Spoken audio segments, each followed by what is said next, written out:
she never told me. Because it's killing me. He said it's evil. I said it is evil. You would cover for me? No. If he's confessed to you once, will he talk about it to you again? And can we get it on tape? I trust you. Yes. You're not trying to set me up in any way? No.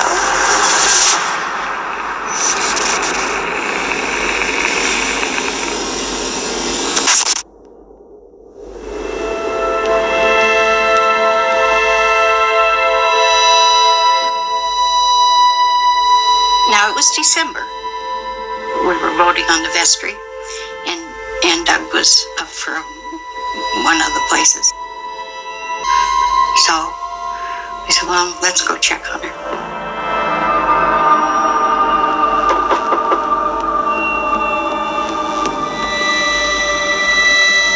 She had a sliding door in the back of the house, and it was open and the curtains were blowing and everything. Missy? She left the door open every once in a while so that her dog could come in and out. So that wasn't real unusual, but the feeling was. Missy?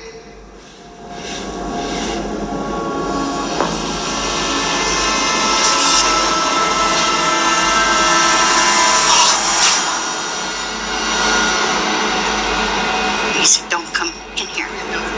I said, is it Missy? And he said, yeah. I said, I'm coming in there. She was on her bed, face down, naked from the waist down. Missy. Missy. So I laid my hand on her back, told her I loved her.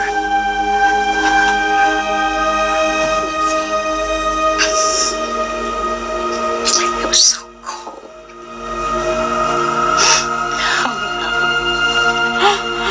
And her face was laying sideways, and she looked beautiful.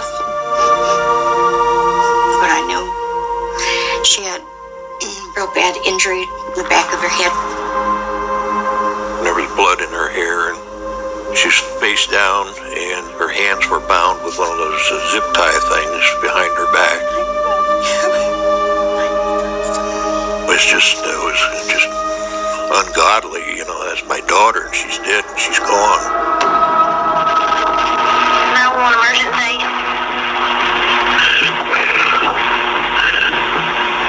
Sir? Sir? I think my daughter's been murdered.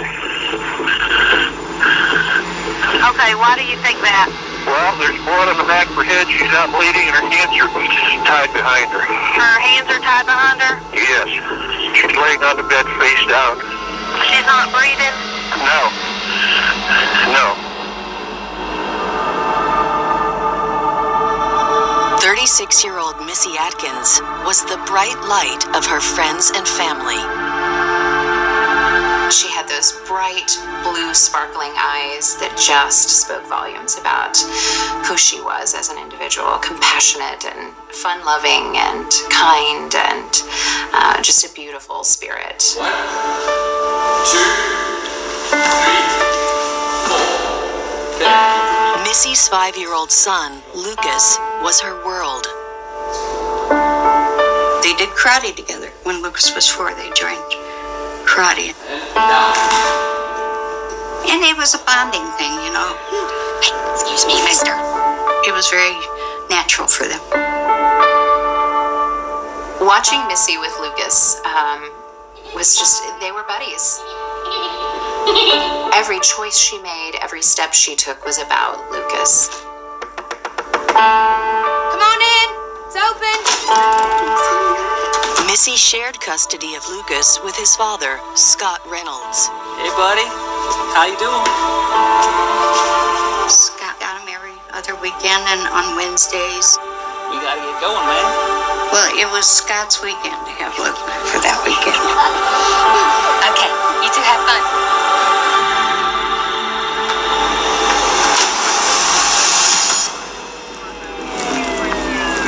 When I got to the scene, the patrol guys had already secured everything.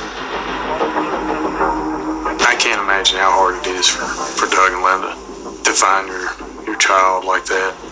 That's something you're going to carry for the rest of your life. This was my first homicide case as a detective. I mean, you see it all the time, and now you're in that role and you're living it, and it's a little overwhelming at first.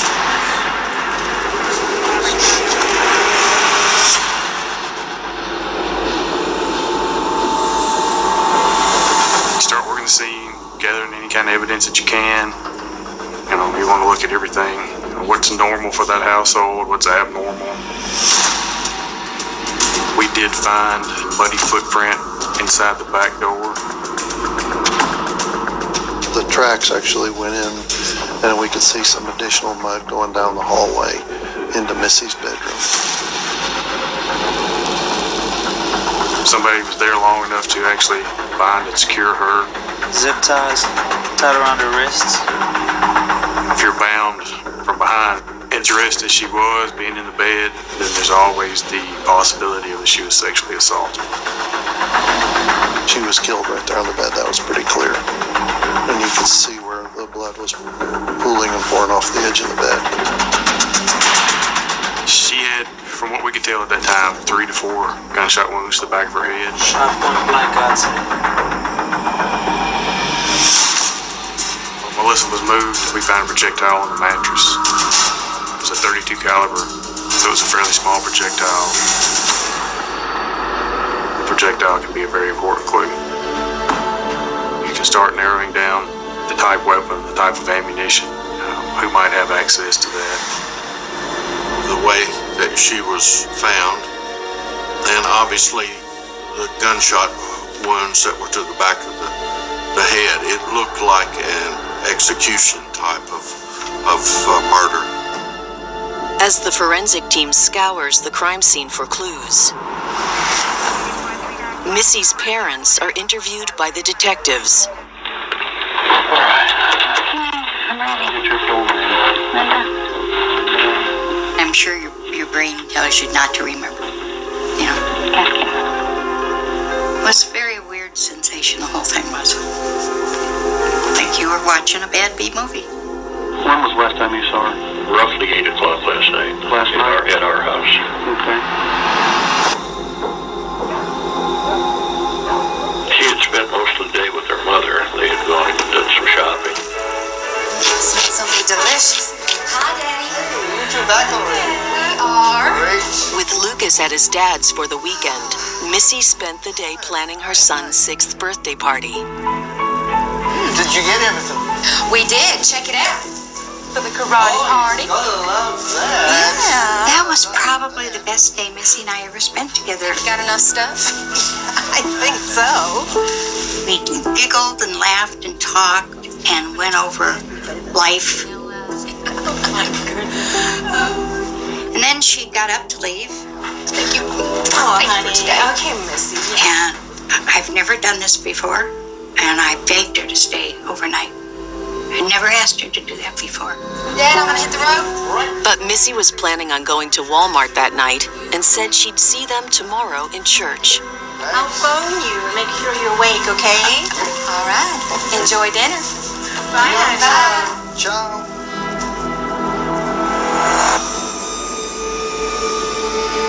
Missy's parents say there was only one person in her life with whom she had any conflict. The biggest problem in her life was Scott. They were having serious custody problems. Come on in. It's open. After Missy Atkins is brutally murdered, her parents suspect the involvement of her ex-partner, Scott Reynolds. Doug and Linda are very convinced that Scott Reynolds was the killer. Our reaction is we take in all of the information and try not to get tunnel vision. A lot of times family is jaded and they don't look at the big picture. The day after the murder, detectives summoned Scott to the station for an interview. He was somber. He was very quiet. Hey, Doug. Linda, I don't know what to say. I went up and kissed Scott because I wanted him to think I was friendly. One of the hardest things I've ever done. Go on, champ. I'm gonna go stay with Grandma. As a potential suspect, he has to relinquish custody of his son.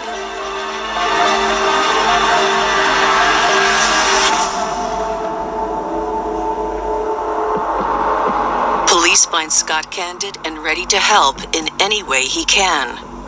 He was very calm. He didn't seem worried, seemed very confident.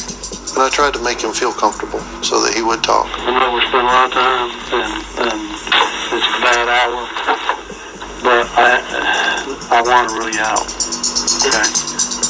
Scott admits he and Missy had been arguing over custody of their son. We're going through kind of like a custody battle. It is, but it ain't. You know, we're having disagreements on our parenting plan.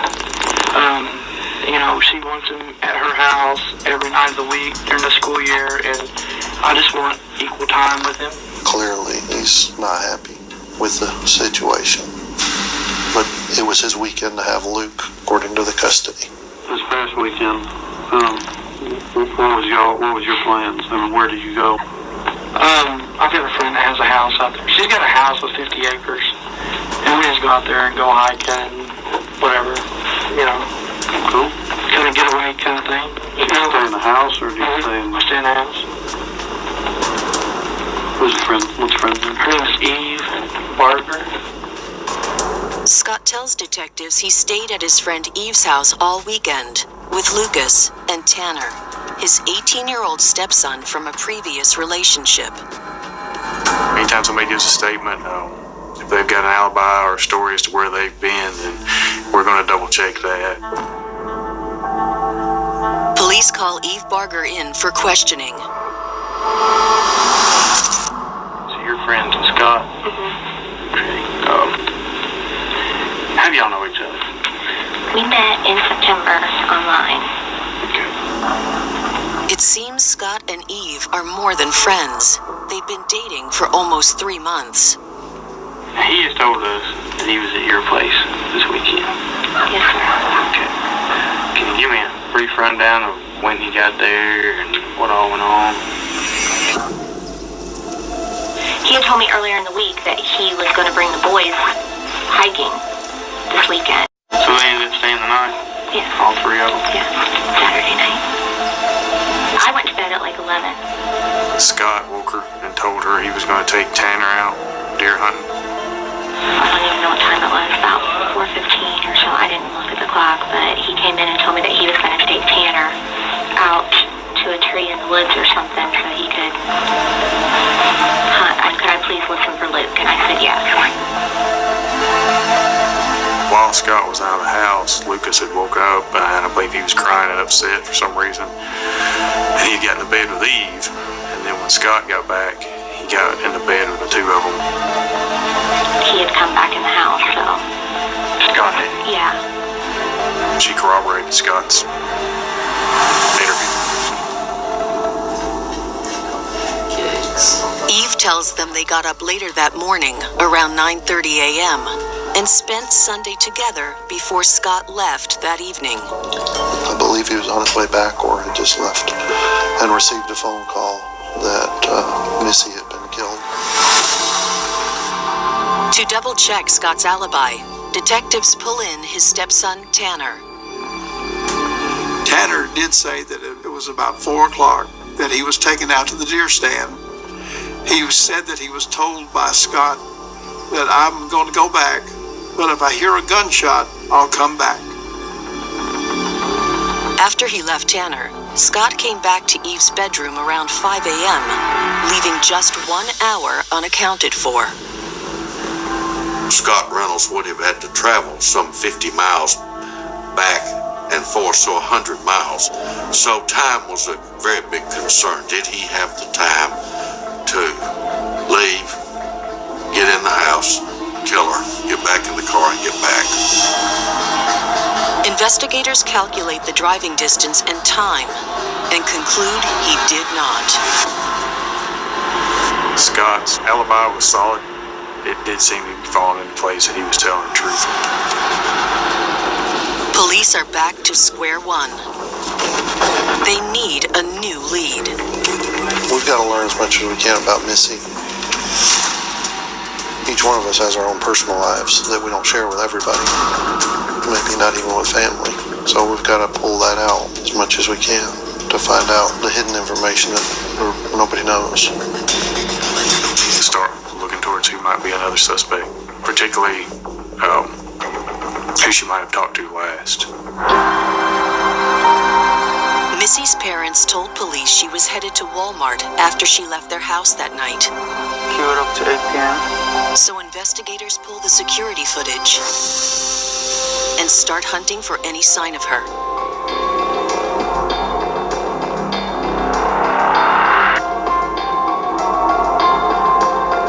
All right, pause there. That's her. We find Missy arrive at Walmart in the evening on Saturday.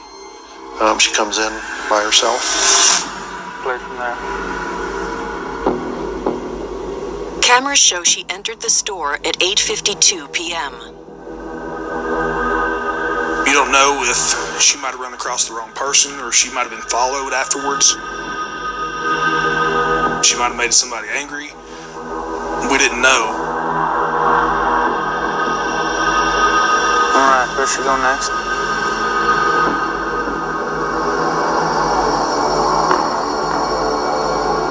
Whoa. Who's that guy?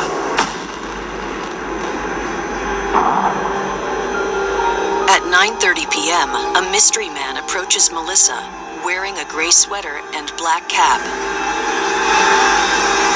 Don't know who this is. They talked for almost an hour. You're not going to talk to just anybody for an hour. It's going to be somebody who's particularly close to you that you know very well. We got to figure out who she was talking to. After the conversation, the man and Missy part ways. And police notice that Missy is talking on her cell phone. The next step is to pull phone records to see who's been calling who. The last call to come into Missy's phone was from a family member. I called her probably about 10:30, 11 o'clock. Yeah, I was the last one to talk to her that Saturday night. Crucially, Ken is able to tell police the man who spoke to Missy for an hour is one of his best buddies, Todd Burfield. Melissa's brother Ken had called, and Todd had picked up the phone jokingly to answer hello, you know, with a man's voice on the phone, which kind of surprised her brother. Could this person have come to our house later? I mean, this is the person, essentially, that saw her last alive.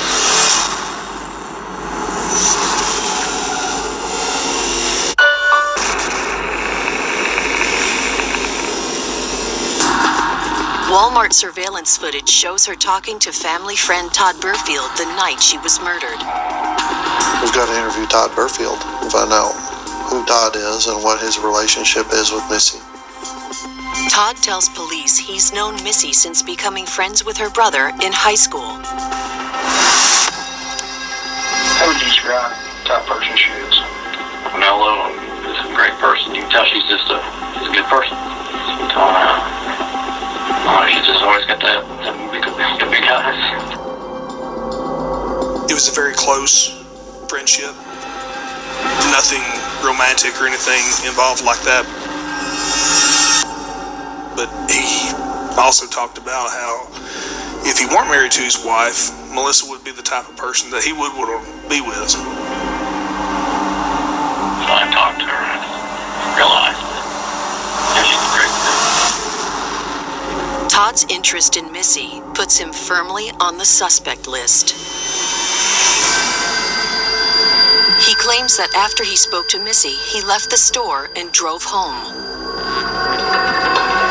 He got home before his wife, and then it was a short time later, maybe 20 minutes or so, and she had returned home. Detective Gregory heads to Todd's address to talk to his wife, Tina. We spoke with Tina to pin down Todd's timeline.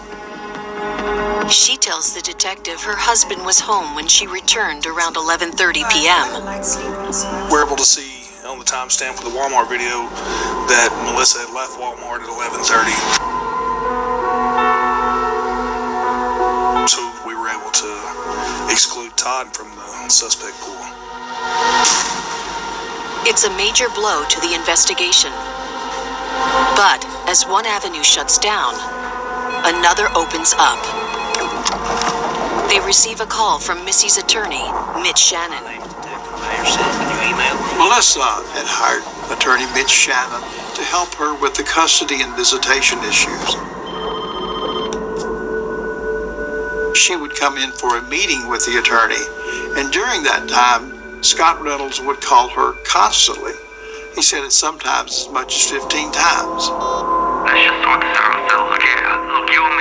He did remember specifically one occasion Melissa put him on speakerphone. You know I can get rid of your attorney. It's not a problem. I know where he lives. I followed him home.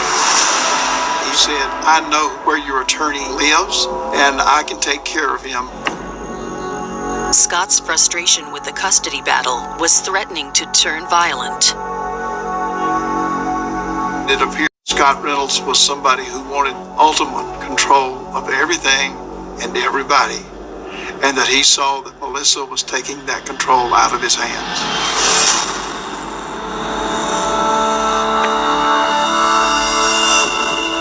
Mayersick decides to dig deeper into Melissa's relationship with her ex, Scott Reynolds. How are things between Scott and Missy? He was almost obsessed with Lucas. I mean, he would phone Missy constantly. Scott got real short and nasty. Said how much he hated her and that she was just not being fair. Scott called Missy so much her father advised her to record the phone calls. Cassette recordings? Yeah, I kept them for her. I said, when you talk to him on the phone, record this. I don't know if you could ever use it or anything, but at least you'll have it.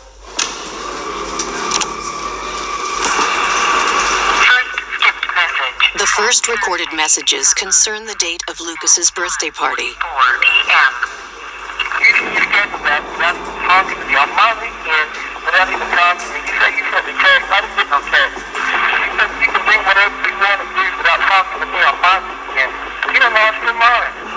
Scott had to be in control. That was the whole thing. He was very possessive, he was very controlling, and he used Luke to control Missy.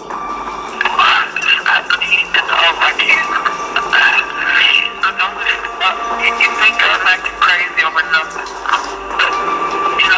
It's no big deal to you, but you get to see him every day. I don't. I'm just listening to the voicemails. You could hear it by the tone of his voice, how animated he could get, how passionate he could get about certain things. Please, I don't know what to do. I need to see him. I know you don't have no idea what I feel here. Ain't nobody ever kept me on three from him. I don't want to see him. And the message to delete this message.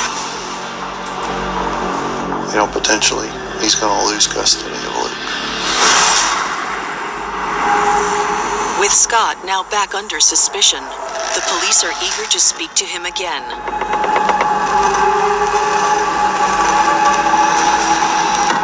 But there's a problem. We didn't have any idea where he was. And we know his total focus was on Luke. And so we are concerned that in desperation he may snatch Luke and just take off.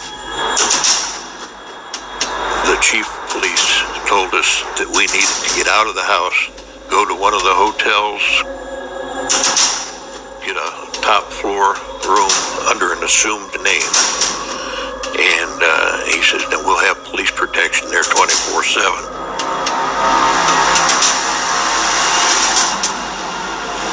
Investigators return to Eve Barger's house to see if she's heard from Scott. She claims she hasn't seen him since the weekend he stayed at her house. Mind if we go through the events of Saturday night again? Eve repeats the same story, that Scott spent the night with her, then took his stepson hunting at dawn. Scott had borrowed some of Eve's guns to hunt deer with. Mind if we take a look? Sure. She had 2-3 long guns, hunting weapons, and she had a couple of pistols. Eve tells the detective she keeps a .32 caliber pistol in the green range bag. There's no gun in here. What? It's always in there. Eve claimed that was the first time she'd noticed the .32 pistol being missing. Now we have a weapon that matched the projectiles we found at the crime scene and in Melissa's body. Oh, it was a definite flashing red light that, hey, we were on the right track.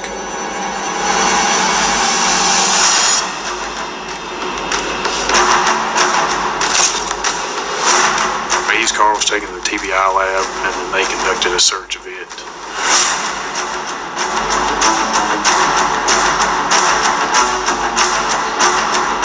They found 2 .32 caliber rounds inside Eve's car.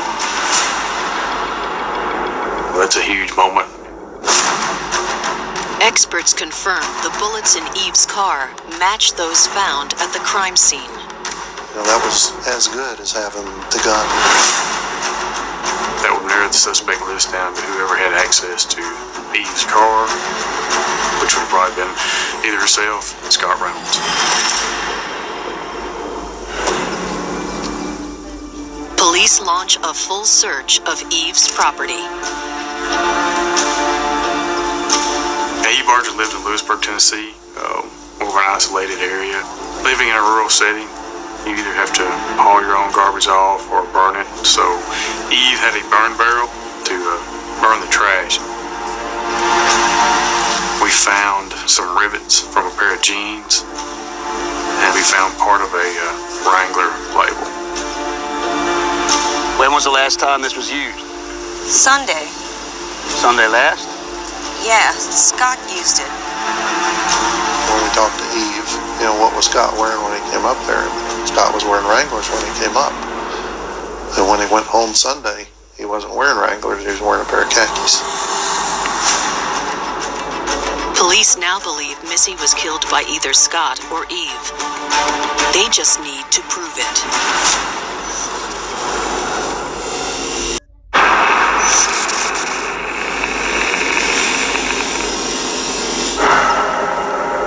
Detectives have discovered evidence that suggests Scott and Eve are lying about the night Melissa was murdered.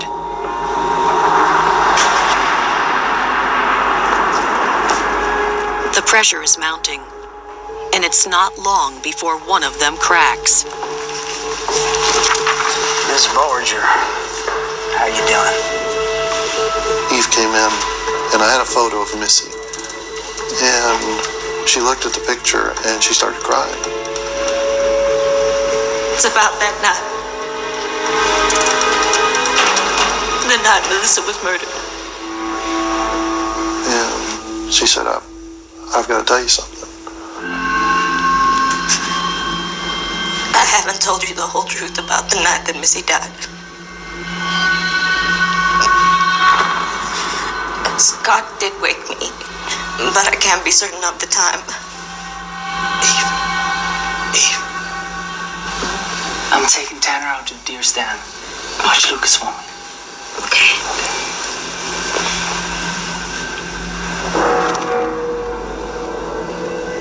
Luke woke up a little later. He wanted to see his daddy.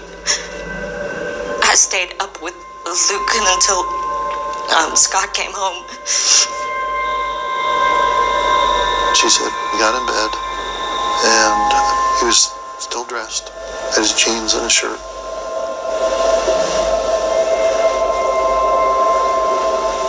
And he started sobbing.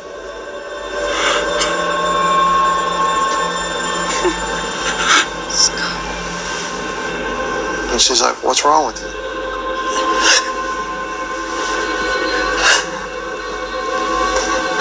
What's wrong? I can't tell you. What do you mean you can't tell me? Do you hate me? Oh, of course I won't hate you, Scott. What's wrong? He said, "I just killed Melissa." What?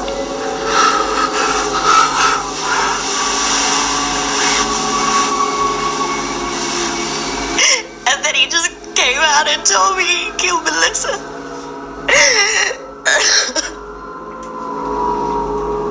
He outright confessed to you.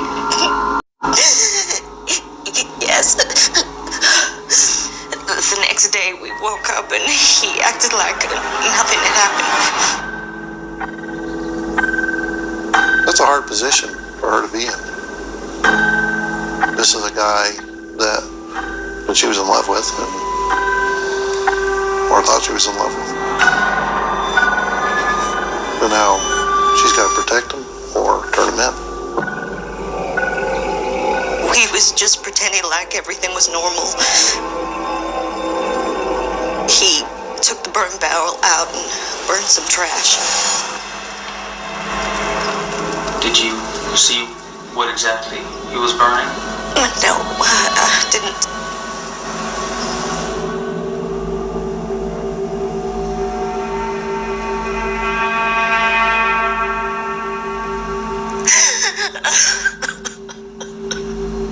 The detectives are suspicious about the timing of Eve's confession.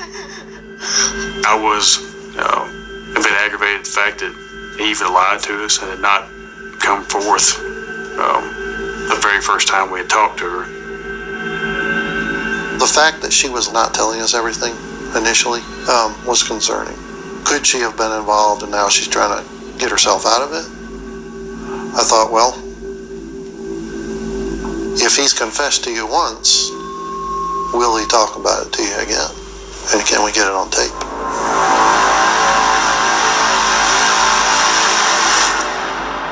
Are you in touch with Scott? Yes. But you don't know where he is. He won't tell me. Eve, we want you to record your calls. We need him to confess.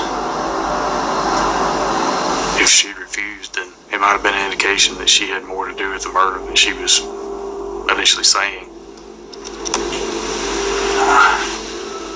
When you're ready. We had her attempt to call him right there while she was in our office and try to make contact.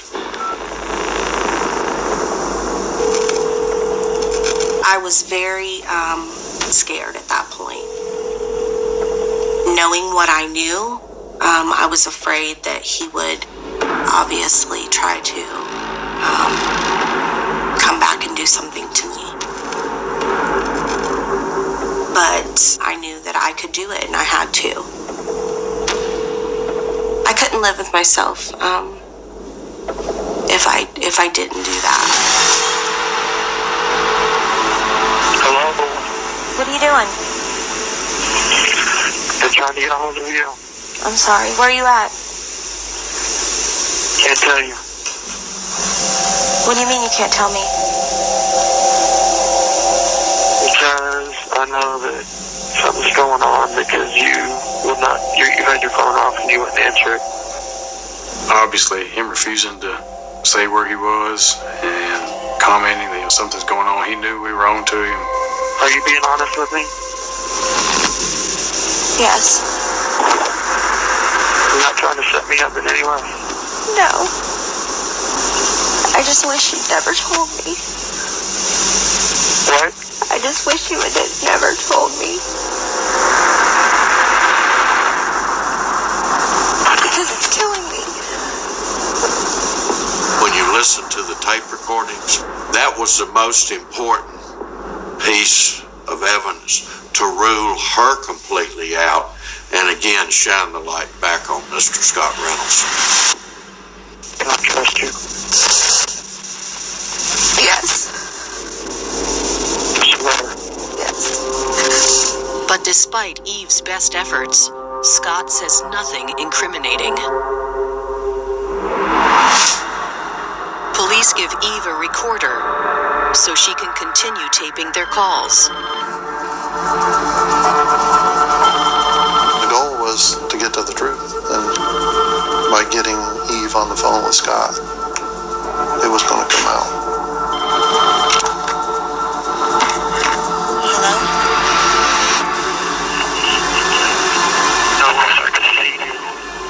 I meant that, to be honest, be truthful.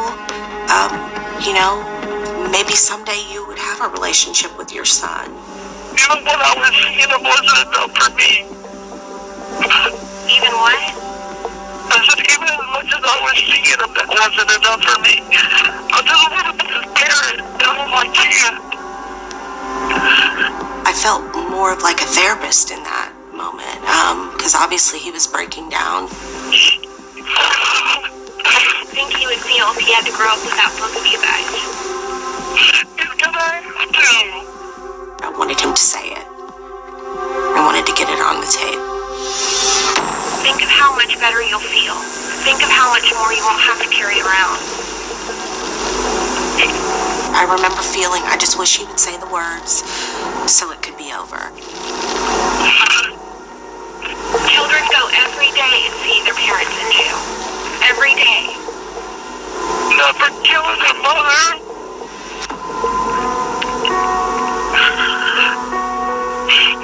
That's a definite confession. And that's a nail in his coffin as far as the case was concerned. Scott is still in hiding, but detectives hope they can lure him out with the one thing he values above all else: custody of his son, Lucas. Melissa's lawyer had set the motion to compel against Scott, so I think it was important for him to make that court appearance.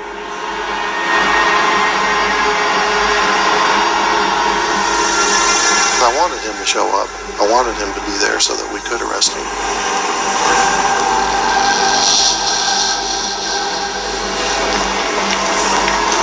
Hey, Scott.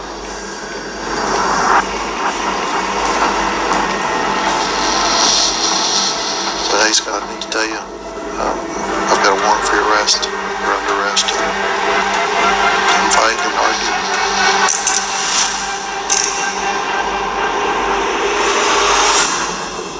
Scott is charged with first-degree premeditated murder.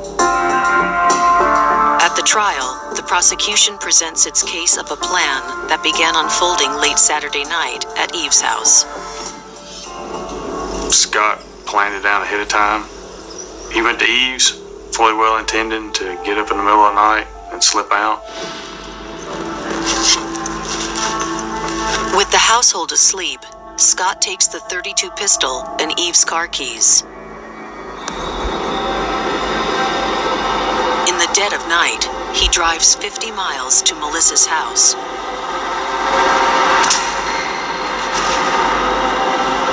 Before you go into the house to shoot somebody, you're going to make sure that there's a bullet in the chamber, and the way you would do that would be to pull the slide back. If there's a bullet already in the chamber,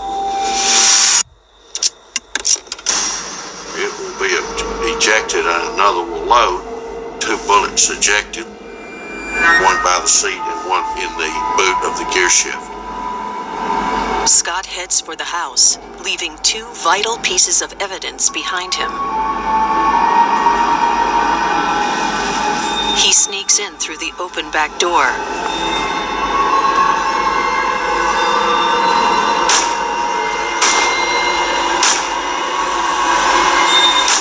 And brutally executes the mother of his child.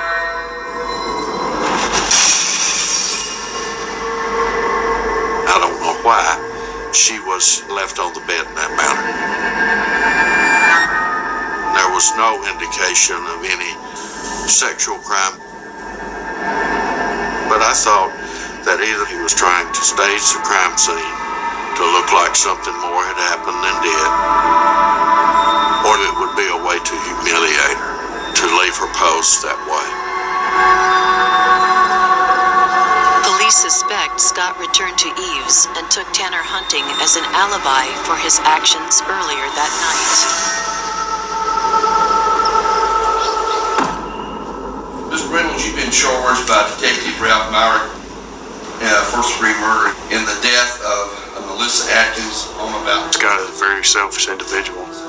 He wanted Lucas for himself, and he was willing to end Melissa's life to try to get what he wanted, and instead, he killed Melissa. He scarred Lucas for life, and then ended up in prison himself. Scott is found guilty of murder in the first degree and sentenced to life in prison. He denied ever threatening Melissa's attorney, but his incarceration can never give back what he took from Missy's loved ones. We talk. She doesn't answer. But I talk. I tell her what Luke's done, how he is, and how tall he is. Lucas is my rock star. We've had him since Missy died, and he was halfway through kindergarten, and he's now 10th grade, and we're very proud of him. He's a good boy.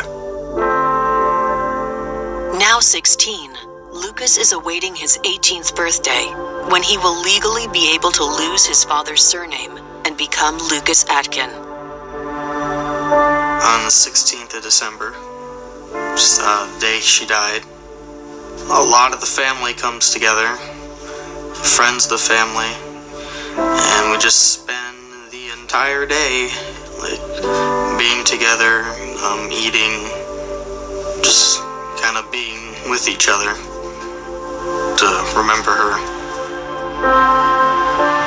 And he imagines the words he would say to his mother today. Probably I love you, because I don't think I got to say that.